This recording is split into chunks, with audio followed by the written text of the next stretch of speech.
0 after a win in the Big Ten kickoff against Rutgers. They're hitting the road this weekend for the first time, heading to Lincoln to take on Nebraska. This is Hail to the Podcast, brought to you by Maize and Blue Review. We cover Michigan athletics for the Rivals Network. Conveniently, you can find us at michigan.rivals.com. Joined as always on this show by our publisher, insider, Mr. Josh Henschke. Looking super swaggy this evening, sir. How are you doing? I'm good. It's another week, hopefully a Michigan win. So we'll see. Yeah, we'll get into whether the win was convincing or satisfying enough for the fan base. But also joining us again, as always, Mr. Brock Heilig covers absolutely everything for us, but he's been up in the press box for all the Michigan games so far.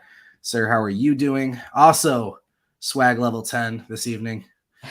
Yeah, rocking the pink tonight, but yeah, I'm doing good. It's gonna be good to finally branch out away from Ann Arbor. Not saying that Ann Arbor's a bad place to be at all, but it's gonna be good to get a little bit of a different change in scenery going to Nebraska. So it'll be good.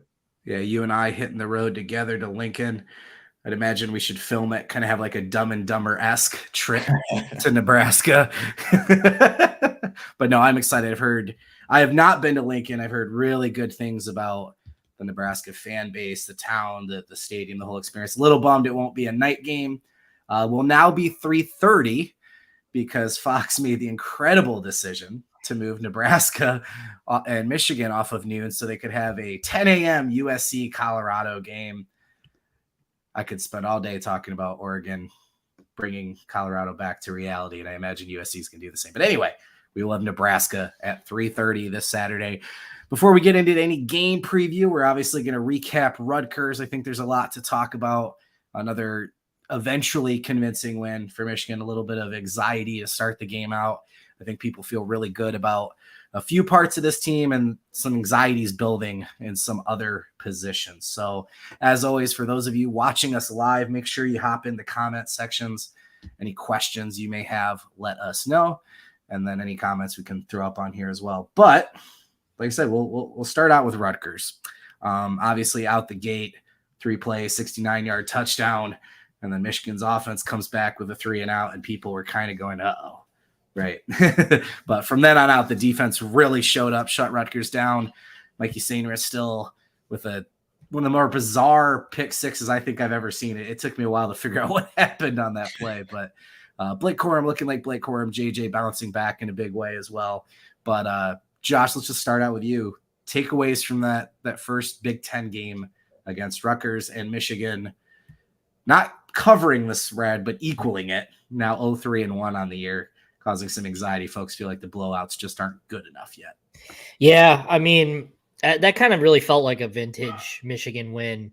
Like a straight out of 2022 playbook where, you might struggle in the first half or a little bit, or in this case, the first quarter, but, they come out and, really fix things in the second half and really shut things down and, continue to make excellent adjustments and do the things needed to win the game and take it over. So the record against the spread is what it is.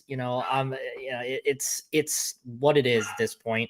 I'm not too worried about it. What most important to me is that they're 4-0 on the year, and looking to go 5-0 into Nebraska. So that's what's most important to me. I'm not super worried about the betting and all that stuff. I mean, that's just for fun and stuff. So yeah, a pretty good vintage Michigan win. A good way of not folding when you get punched in the mouth, something that a couple of years ago may not necessarily have, they may not necessarily have turned that around when they get punched in the mouth. So they've really figured that out and gotten over that hump.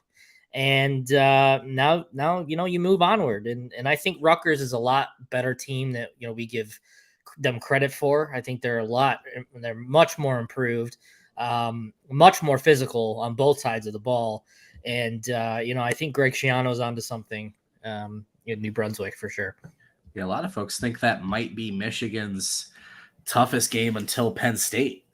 You see Minnesota struggle with a Northwestern, and like I said, we'll obviously get into Nebraska in a little bit. But yeah, Brock, again in the stadium, your takeaway and just general feeling about Michigan kind of balancing some early season results and expectations with what we've seen so far.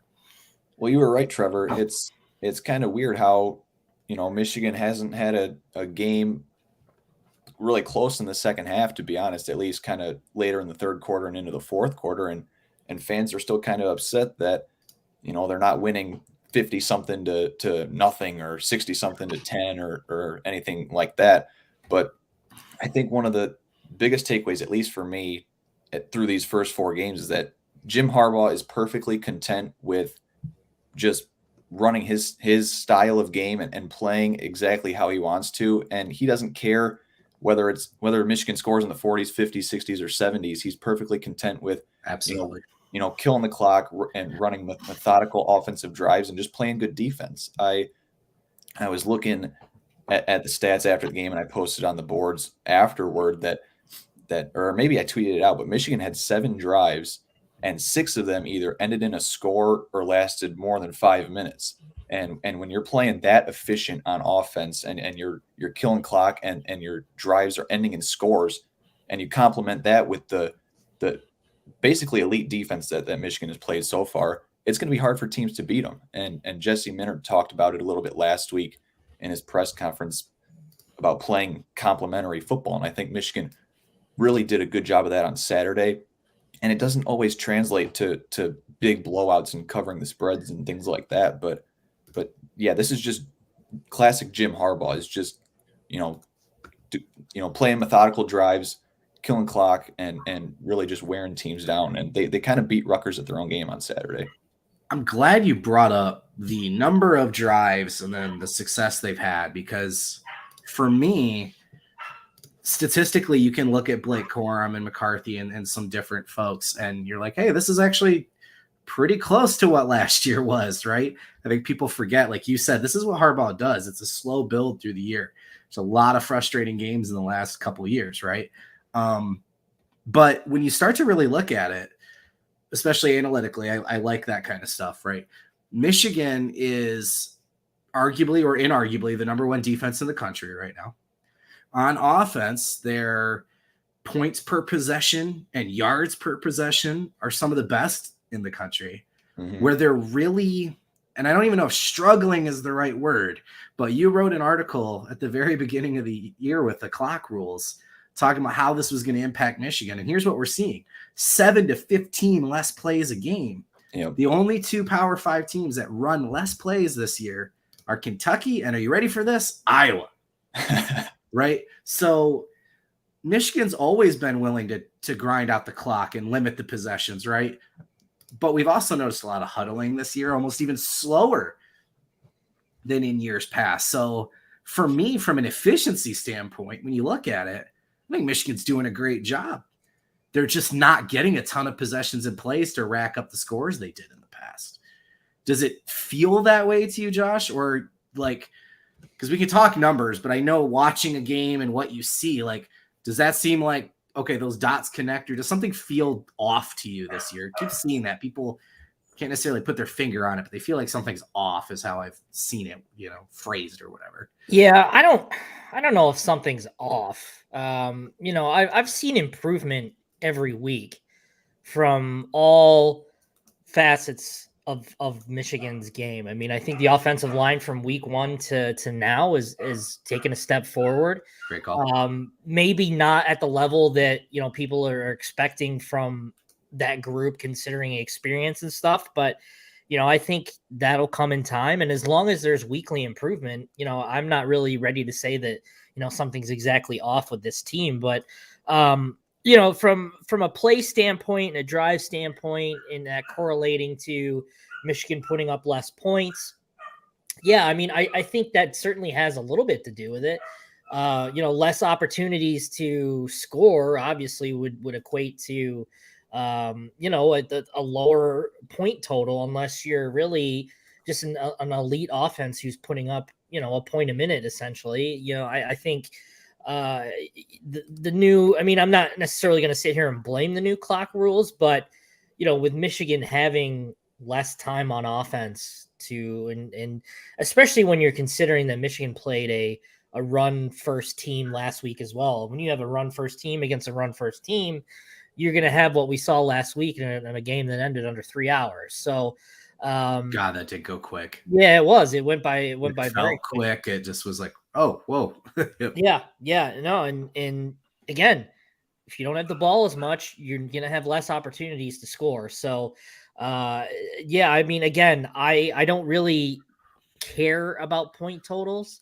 I guess in a sense, if I would care if Michigan was like 0-4 and putting up 10 points a game, but at 4-0 and in putting up what they have and giving up as little as they have, it doesn't bother me. If I would be concerned if the defense was giving up a ton of points, but so far through 4 games, they're on a program record pace. So, I think if Michigan I think these clock rules really play into what Michigan's strengths are, and it'll bode well for teams that want to play fast, or for Michigan playing against teams who want to play fast, because they can keep the ball on the ground. And, especially if the offensive line and the running backs continue on that upward trajectory, I think you're going to see, again, maybe a lower point total, but, Michigan, coming out with wins as usual.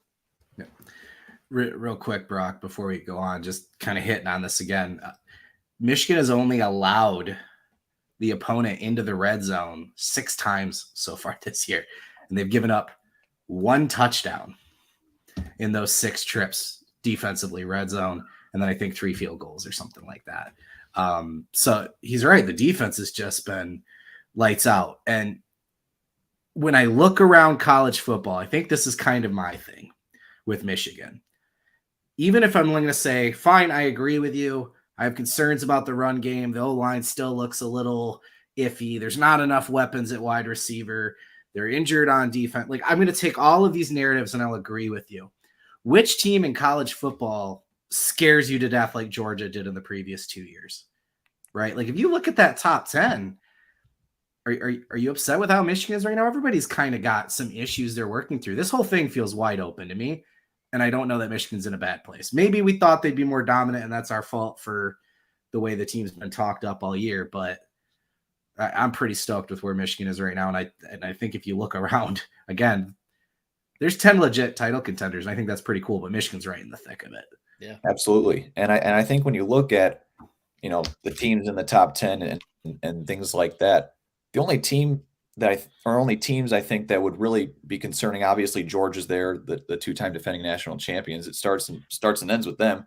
But I think a team kind of like USC or Washington that just plays a little bit differently than everyone else with a high-powered offense and maybe not as much defense, I think they might have a better shot than maybe the Penn States and the Ohio States and Florida States and LSUs and teams like that, just because their offenses are so high powered and they might be able to just go out there and maybe exploit the Michigan defense a little bit and beat them in a shootout, kind of like how TCU did last year. And I know we're talking way down the road here, but right. I kind of think that's where we're at in terms of the top 10. Yeah, I think the one Washington looks really good. That was a great shout out. They're kind of the team with the new clock rules with just what they have at quarterback and receiver. I've been really surprised by Oklahoma. I think defensively I guess we shouldn't be shocked, right, with them having a good defense. But I've been really impressed offensively too. They're similar to Michigan, but maybe doing what fans would want from a blowout standpoint. Penn State, I said this over the weekend. God, they remind me of 2021 Michigan.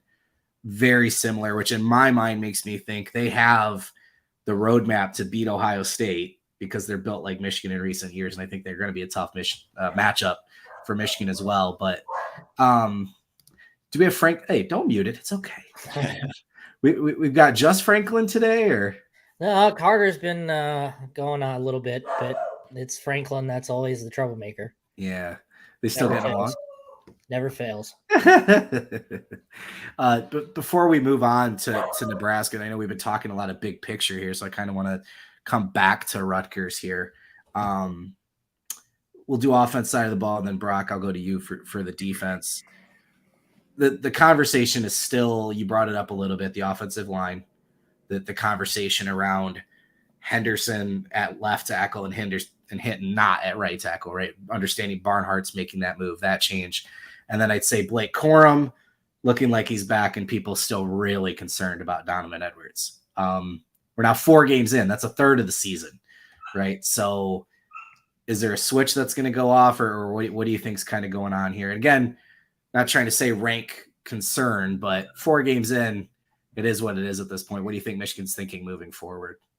Yeah, I mean, Harbaugh spoke about it today to the media. You know, he likes what Edwards has been doing, and I don't know if that's necessarily just media speak or, you know, that's really how he feels. But I know that they do like him in his passing role, or excuse me, in his receiver role. Yeah, he's wide receiver 3 at this point, right? Yeah, and I think that's a good spot for him. I think utilizing him in space is really good, especially if he can't get the running game going. And yeah, I mean, I don't think there's necessarily anything wrong with Donovan Edwards. I mean, I just think, you know, right now, I think Michigan fans are just so used to seeing him every time he touched the ball, he'd run 40, 50 yards. And that's just not sustainable in any type of offense, you know? So those big plays will happen. I mean, we saw it with Blake Corum and his 50-yarder. Those big plays can happen, those chunk plays.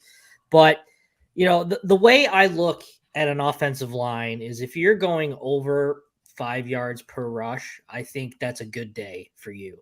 And anything 4 under is not a good day. And, you know, Michigan, both Corum and Edwards are right at 5. Like they're like, there's very small disparity between the two.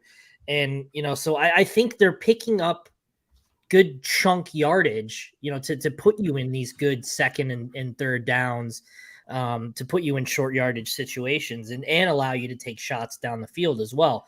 I think, you know, the offenses have really kind of, especially Rutgers, really didn't sell out for the run, so to speak. They were way more balanced, you know, giving JJ the respect of his arm, but also at the same time, you know, knowing that, you know, Michigan likes to do those edge runs too. So I don't necessarily think that there's something wrong with Edwards. You know, I think he could probably use more touches, and Harbaugh did mention that today, that he doesn't want to give Corum 30 touches a game, and, you know, wants to be balanced. And you know, I think the more that they use Edwards in space, I think the better off they'll be.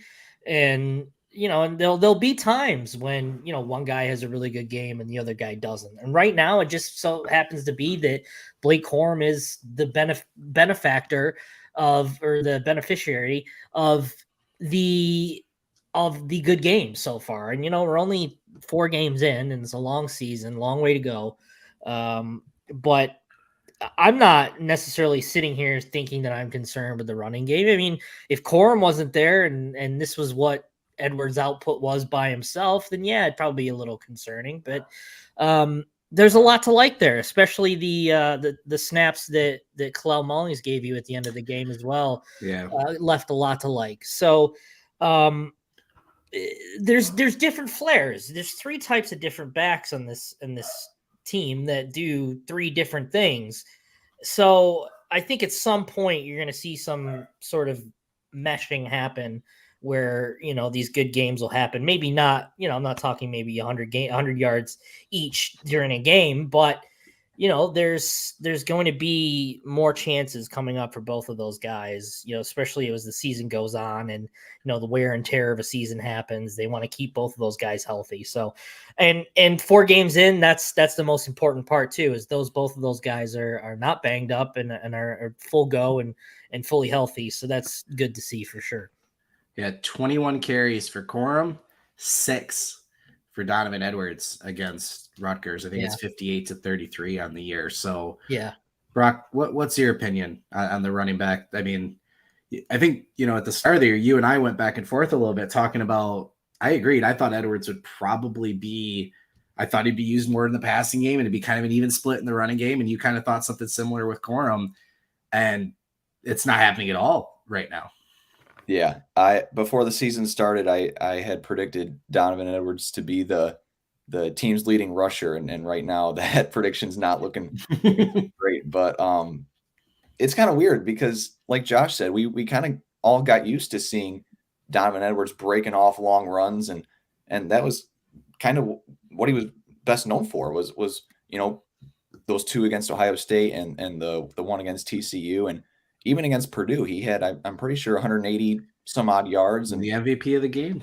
Yeah, and he really burst onto the scene when Corum got hurt, and he really made a name for himself there at the end of last year. And then in the first 4 games of this year, it's like, all right, what's going on? Like he's not breaking these long runs. I don't know. I'd be interested to know what his longest run is on the year, because I wouldn't bet it's any more than 12 or 15 yards. He had a reception, I think, this past weekend for 14.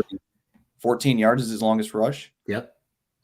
Yeah. So I mean, I don't know if it's an offensive line issue or if it's an Edwards issue. I did see one play on Saturday where I think it may have been a stretch play or something. He was running off to the left, and there may have been a hole to cut back in there, up the seam, and instead he broke it out to the outside. But it is really strange, and we'll see if he gets going, as the season progresses. I did see, though, I think it was earlier today, I saw that his stats this year compared to last year through 4 games are basically identical. Yep.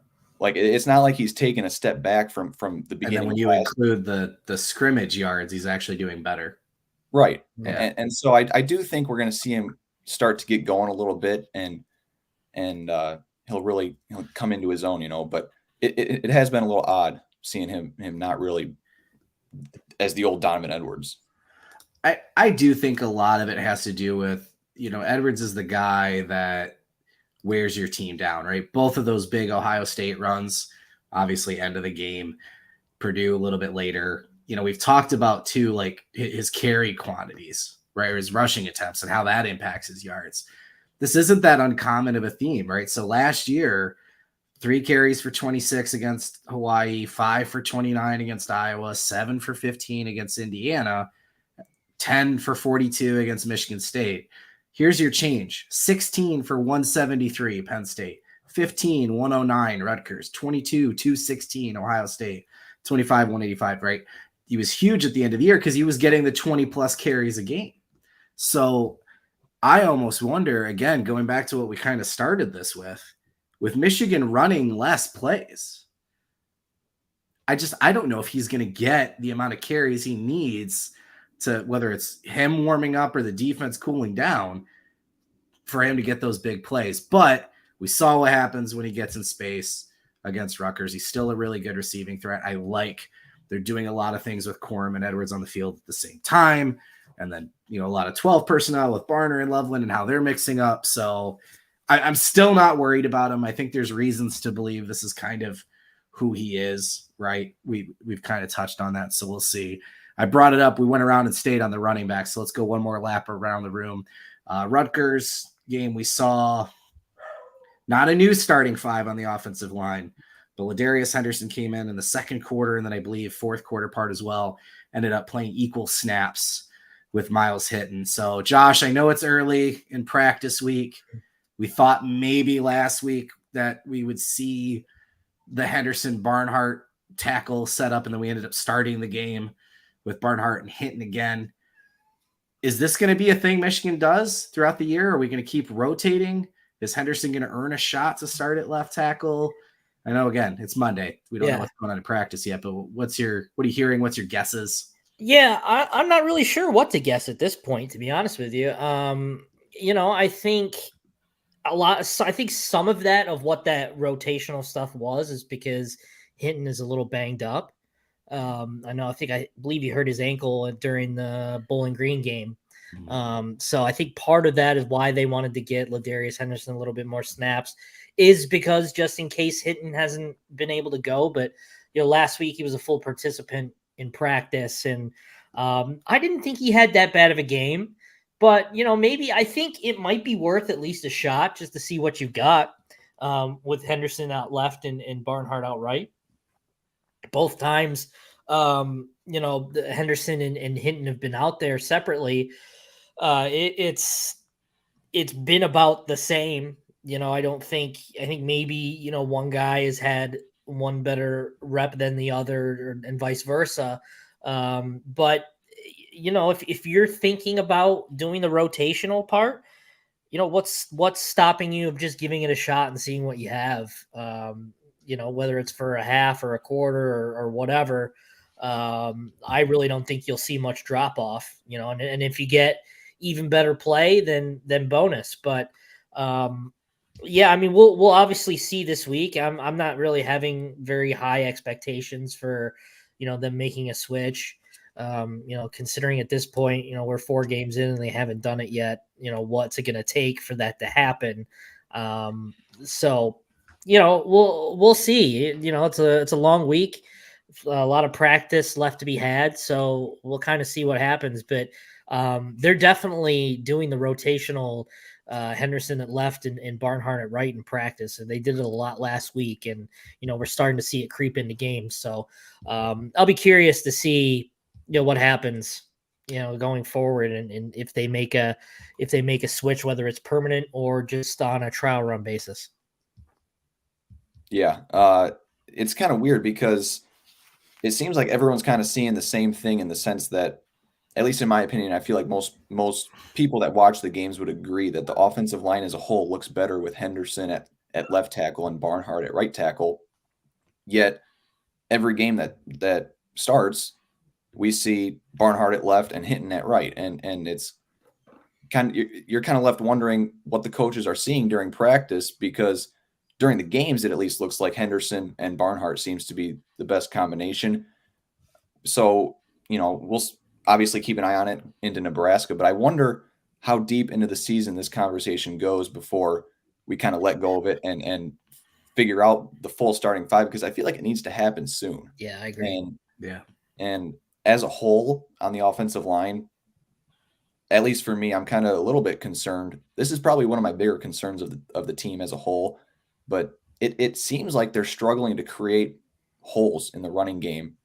They continue to pound Corum and Edwards between the tackles, and there just hasn't been the holes, I guess, that we saw last year, and they haven't been creating the space for them to run through. So we'll see what happens in Nebraska, but I feel like they need to settle on a 5, and I feel like they need to start, working and gelling together.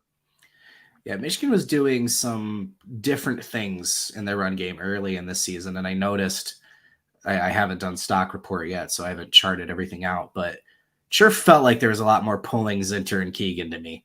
A lot more of that power run game that guys like Jake Budd have kind of been calling for, the stuff that Michigan did last year.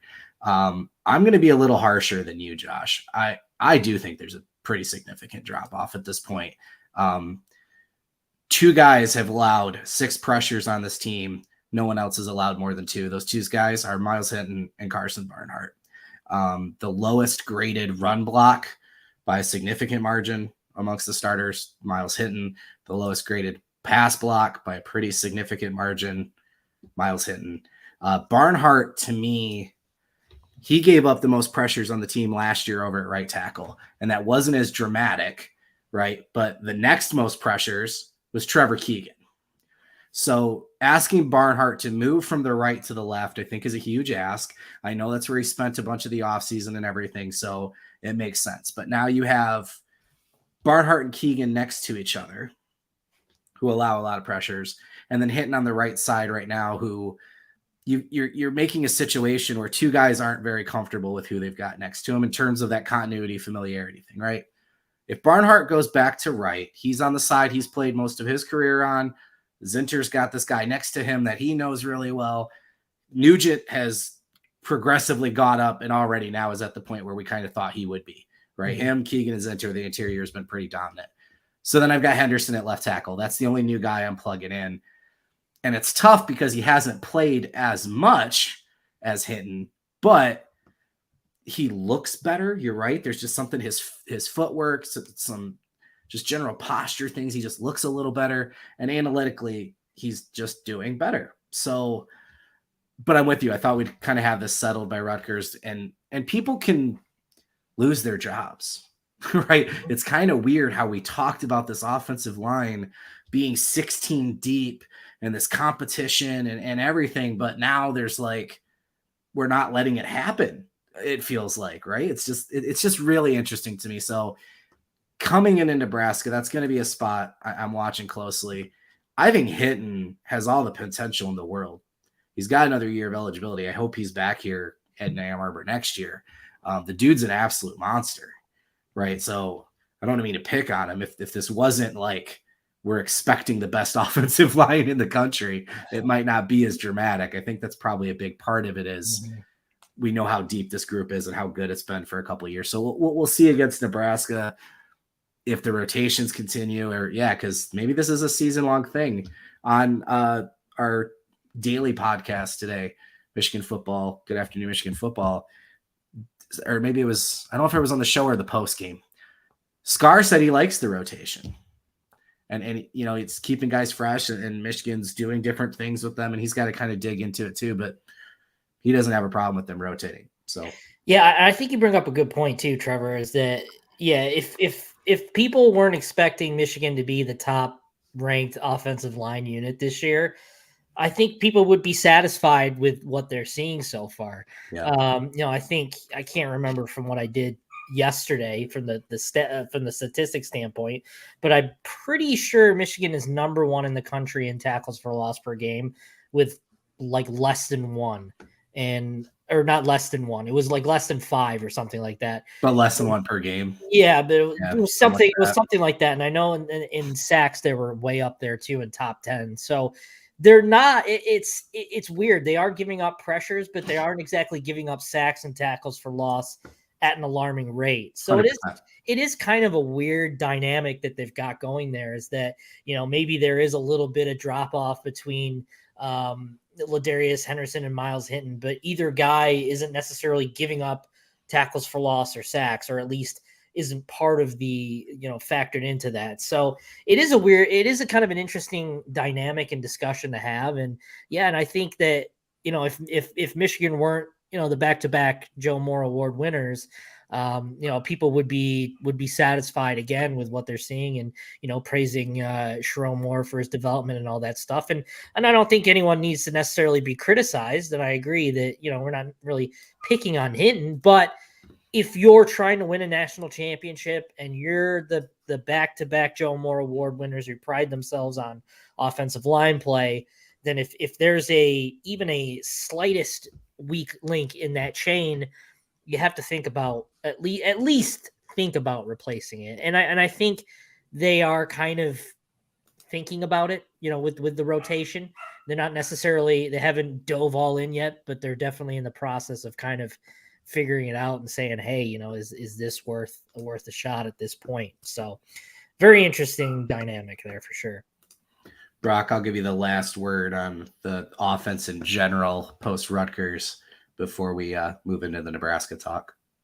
Yeah, I would just add on a little bit to the offensive line that it seems that Barnhart at least has had maybe a play or two per game where he gets beat badly. And I think McCarthy has been sacked twice on the year, and I'm pretty sure one, if not both of them, have both been on Barnhart. And McCarthy's staying on the ground, and Barnhart's the first one to him, like, hey, like as to say, hey man, I got beat. Like, here, let me help you up. So, I don't know if that really affects anything in the long run, but that's just something that I've kind of noticed. Yeah, Hinton gave up 1 this week against Rutgers, but actually, the worst pass protection has come from the running backs this year. Both Corum that's part of it. Edwards have made some pretty bad mistakes in picking up blitzes and some different things early in the year. We saw a little bit with that Rutgers too. So. Okay, I want to make a quick correction because I provided stats. I want to make sure they're accurate. Michigan currently this week in week 4 is tied 8th in the country with a .75 sacks allowed rate, and Michigan is first in the country for tackles for loss allowed per game at 2.25. So the week before, Michigan was second in the country with sacks allowed, and that one sack bumped them from second to tied for second, now for tied for eighth. So there's not much disparity there. But again, a top 10 unit, it is what it is from the statistical standpoint. I mean, not necessarily, rushing offense is just slightly above 50th in the country right now. There's some improvement that could be done there, but I think the good thing is that the offensive line isn't giving up sacks and tackles for loss. I mean, that's the big thing. I mean, at least not at an alarming rate where it's, among the country's worst. Which brings us into their matchup with Nebraska. So I think this was a game a lot of folks had circled on the schedule early as like a potential trap game, right? First, I never know how to use that word correctly anymore at this point, trap game. But anyway, you're traveling to Lincoln, first road game. I think there was some thought it might end up being a night game, which is obviously a pretty hectic environment. While I believe Matt Rule is going to turn Nebraska around, if you look historically at what he's done, the first year is never great, right? I think we've seen what kind of rebuild he's got going on there. But look, this is a team the last couple weeks with, I'm going to butcher his name so bad, the quarterback, because Sims has been hurt. Oh, that name, yes. Heinrich, something maybe. Harburger. Look at us being super prepared. Anyway, he has been running the ball really well, right? And then they've got a decent running back, so they've been running the ball well, and then they've been playing good run defense as well. I think it's just Heinrich Harburg. He's a local product from the state of Nebraska. Really cool for them. They haven't had somebody like that in a long time. But part of the reason he's running so much is they do not protect the QB. And then on defense, they don't really get after the QB. So this feels like a lot of things that look good for Michigan, right? In terms of things that we've just talked about that maybe we're concerned about or they're struggling with. Nebraska feels like a game where this is a big brand. This is a team that's going to be trying really hard.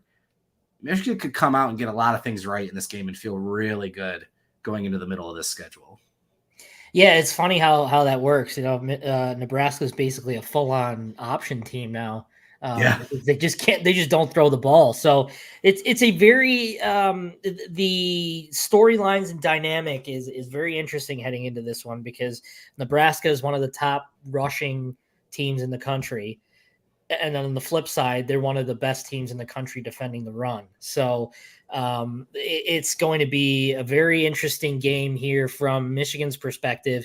Obviously, if you shut down the run, your chances of beating Nebraska, even just on that fact, go up exponentially. But if Nebraska is efficient in stopping the run, there's JJ McCarthy's chance to beat you with his arms. So it's a very interesting dynamic. But I think it plays right into Michigan's strengths too, because Michigan is one of the best in the country at stopping the run too. So it's going to be a good old fashioned Big Ten battle in the trenches, and just how everyone likes it. And I don't think it's going to be a close of a game. I don't think Nebraska has the cavalry right now to make a game out of it, especially considering that game is no longer a night game. That kind of helps the atmosphere too, because the last time they were there, that atmosphere was nuts. So a lot of factors going in Michigan's way. And I just don't think the option game is sustainable in Big Ten play, even though it's cool and you'd like to see it work more often. But I just don't think, if Nebraska has to throw the football, I think they're going to be cooked. The Tommy Frazier days returning in Lincoln, Nebraska. I will say, though, the night game in 2021, that game along with jump around with Wisconsin were like big realization moments that this team is different. right? Chris Jenkins during Thunderstruck, and just kind of the way they got into that. I thought that was really cool. But anyway, yeah, Brock, your initial thoughts with what we're talking about as far as the matchup here with Michigan and Nebraska. Yeah, it's ironic how last week Big Ten play started and Michigan got a solid test in Rutgers, but nothing too extraordinary. And then you'd expect things to kind of ramp up as Big Ten play progresses, but then all of a sudden you turn around and you kind of have what's essentially a get-right game like we talked about earlier in Nebraska. And it's like, okay, this is a game where Michigan can really fine-tune some things that they've not been perfect in and really get focused as a team and work out all the flaws and everything like that. And then I'd say that, Nebraska's a get-right game, and before the following week when they go to Minnesota under the lights, and that would be a trap game maybe, but Minnesota just lost to Northwestern. So it's a little bit easier of a schedule than maybe we had originally thought at the beginning of the season. But yeah, I just don't think Nebraska really has what it takes to compete with Michigan. I'm a big Matt Rule supporter. I thought he was really, really impressive at Big Ten Media Days when he spoke, and I do think he's going to eventually get Nebraska maybe close to where they used to be. Maybe not, how good they were in the 90s and things like that. But I do think he's going to turn them around. But they're not there yet. They're just nowhere near the same level physically and talent wise as Michigan. And I don't really think it's going to be all that close either. Although, 2021, it was a close game. It was a night game. Maybe that had something to do with it and things like that. And I think that 21 Nebraska team, maybe it was probably better than this year's Nebraska team. But yeah, I don't see this one being all that competitive. I think they're working hard to get better every week and to buy into what Matt Rule is doing. And I'm with you. Until he doesn't succeed there, I think he will. Nebraska is a interesting job post Big 12, right? Like in terms of how you're going to recruit there. If you can go to Texas, I think that's a big thing, is getting kids out of Texas to go to Nebraska. And I mean, we could go big picture with that. I do think they have some players that intrigue me, and it's a Rule team. They're not going to quit, but sometimes it's just matchups, right? Like it's not even necessarily. That's why we talk about, like, when people want to do the transitive property things with scores. The reason you can't do that is sometimes two teams are, one's better, one's worse, whatever, and then they play the same opponent. It's a matchup thing. Like I said, I think Penn State arguably might be a better matchup or a tougher matchup for Michigan this year, just on paper, roster. I'm saying that Ohio State's Ohio State, obviously, but it's kind of looking that way early, right? So we've talked a lot about the offense. Again, the defense is arguably the best in the nation. I think they're going to be going up against. I almost wonder if their strategy against Rutgers was almost kind of looking ahead to Nebraska too, and maybe somebody else they play later in the year, because there's some defensive alignment things that they did that didn't make a ton of sense. But then you're like, I wonder what they're working towards. Before we get too much into the defense, Thomas asked a question that Josh, we've been reporting on pretty intensely for the last couple of weeks. Just touch base on Mason Graham being out. People saw him in the split on Saturday, showing up at the game, and then we know he had a small procedure. He's going to be out next week as well. And then obviously the hope is the man with the club shows up for Minnesota, right? Yeah, basically they're banking on that procedure wound being healed by the end of this week, and so he'll be ready to go and practice next week. So all signs are pointing to him, obviously being out this week, but they'll hopefully to ease him back into action next week and have him ready to go for who they play next week. Who they play? Minnesota next week? Yeah, Minnesota next week. So aren't you going there? You should probably. No, Mr. Brock's going for us. Oh, yeah. He's got his flight back to back. Okay. Yeah. So yeah, he'll be back. At least the hope is that he'll be back for Minnesota, and a lot of people are expecting him back. So yeah. Obviously you don't want him hurt at all, but even Mason Graham better at 75% is better than having him at 0. So I think they missed him a little bit.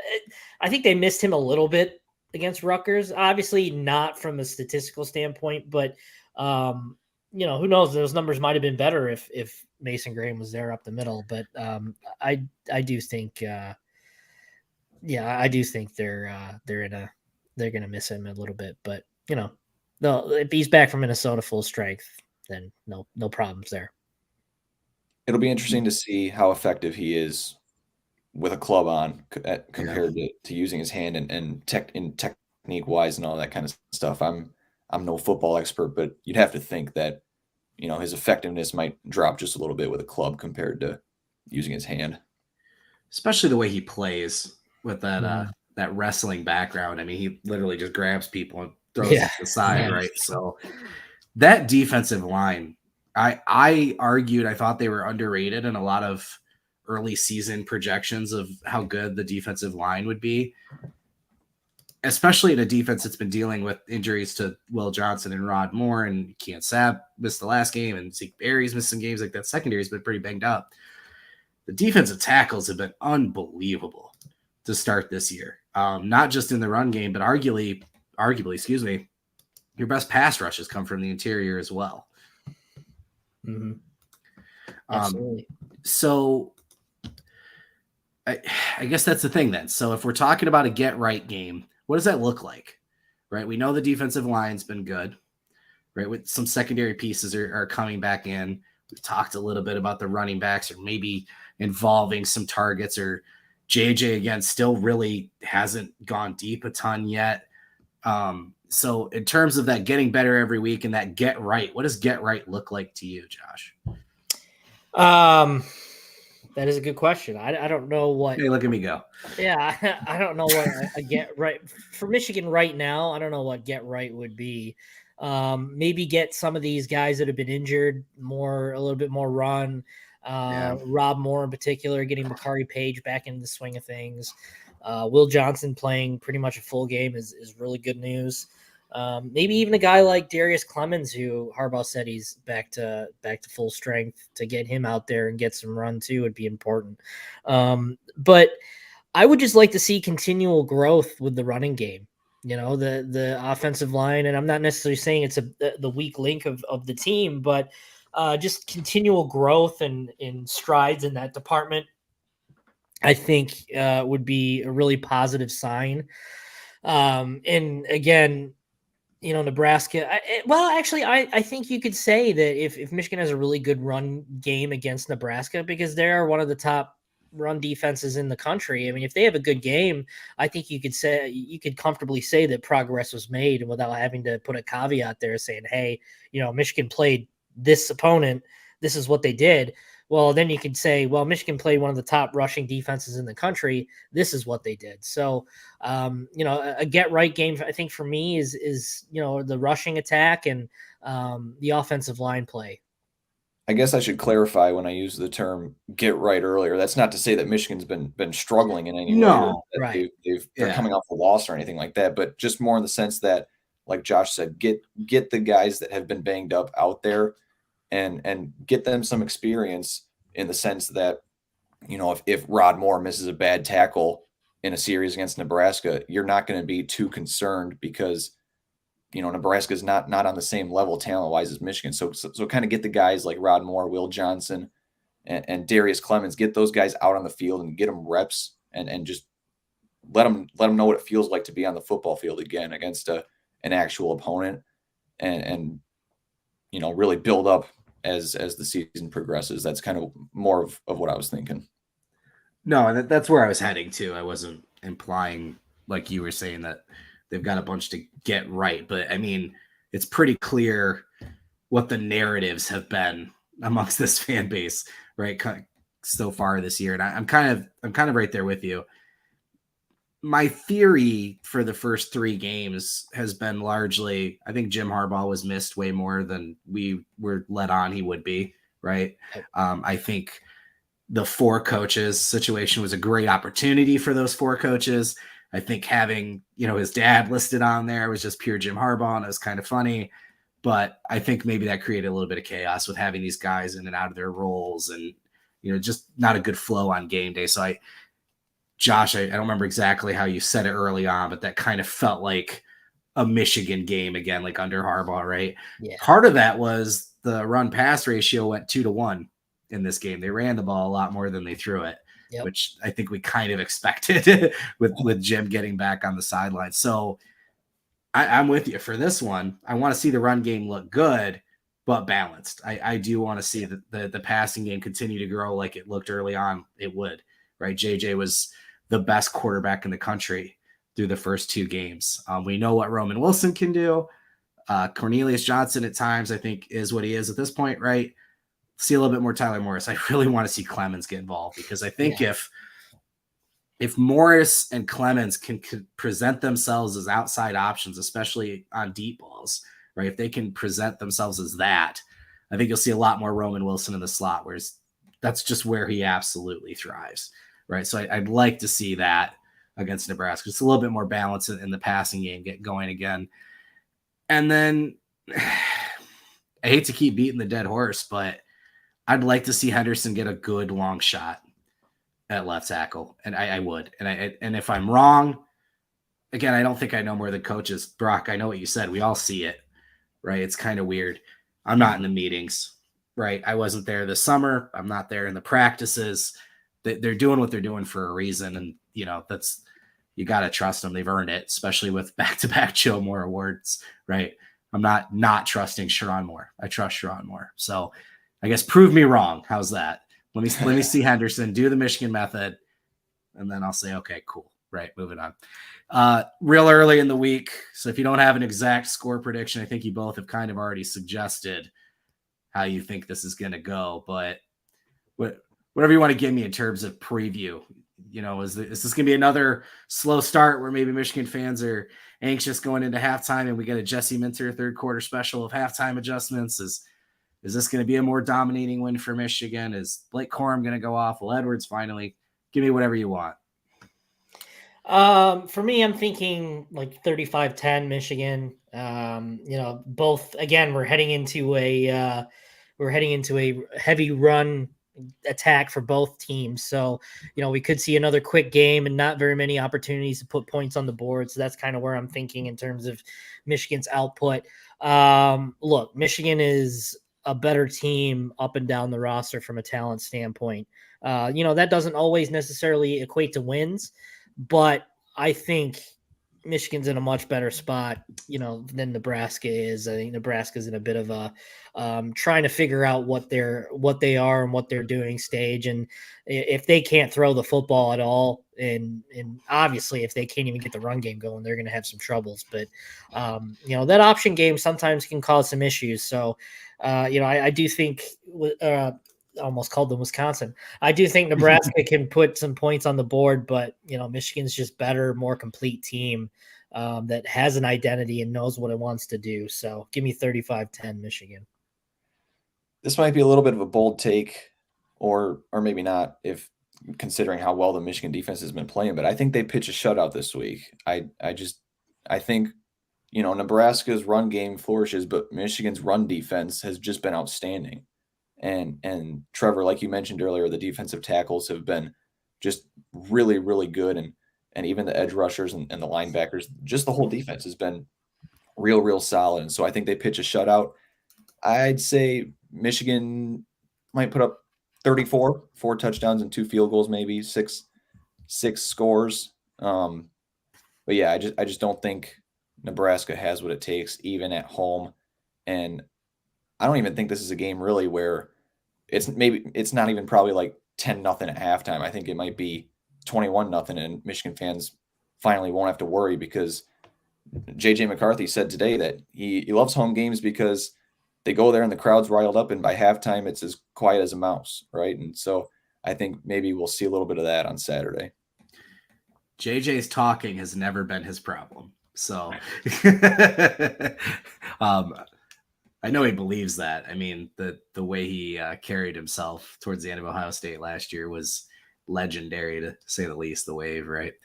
I think, I mean, this isn't a top team like Penn State was last year, so this isn't a fair comparison. But I think the run defense stats are a complete mirage. I said that last year about Penn State because they were like a top 5 run defense going to the game, Urban Meyer famously said, we know they're not going to let, Blake Corum get going in this one, or what. I don't remember exactly how he said it, but